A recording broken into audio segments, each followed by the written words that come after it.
Happy Friday, Millbrook. As many of you know, I took some time off last month to go on a mission trip to Alaska with my husband's church, Grey Rock United Methodist Church.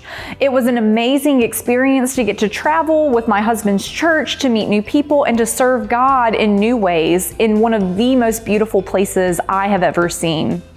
We did have time for fun. We went on some hikes and got to see lots of the sights and the views of Alaska, take in the scenery of God's creation. But we also worked really hard on several different projects. We served at 3 main sites throughout our time there, a little bit over a week of time in Alaska.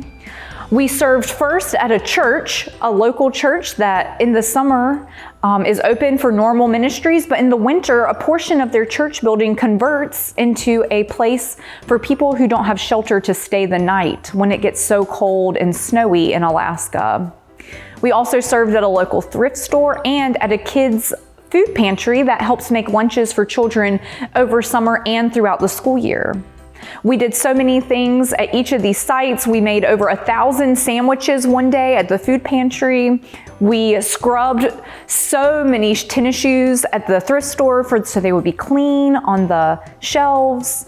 And at the church, we did so many projects. We scraped popcorn ceilings, we repaired the decks, painted, and then the most ambitious project of them all was jackhammering up a parking pad and laying fresh concrete down so that there would be a safe, handicap accessible entrance to the church. Throughout all of these projects, we had team building and we got to know each other better. But what amazed me the most is the onlookers who would notice that we aren't quite from around there, mainly by our accents, also by the way we dressed and things that we would say.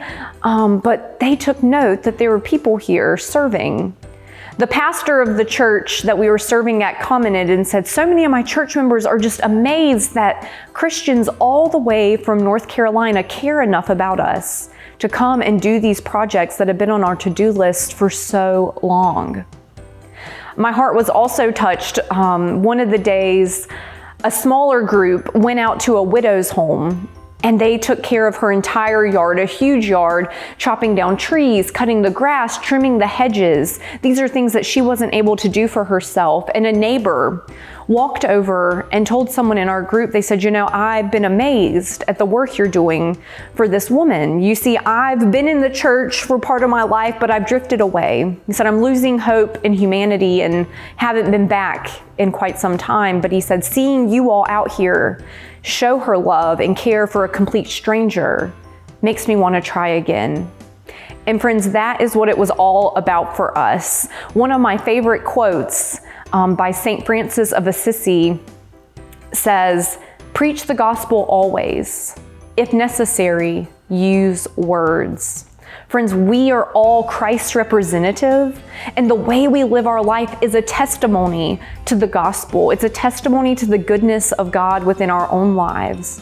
We all have the privilege to serve God, to serve our neighbor, and to shine the light of Christ in our community, whether that be here in Raleigh, here at Millbrook, or all the way in Alaska or around the world.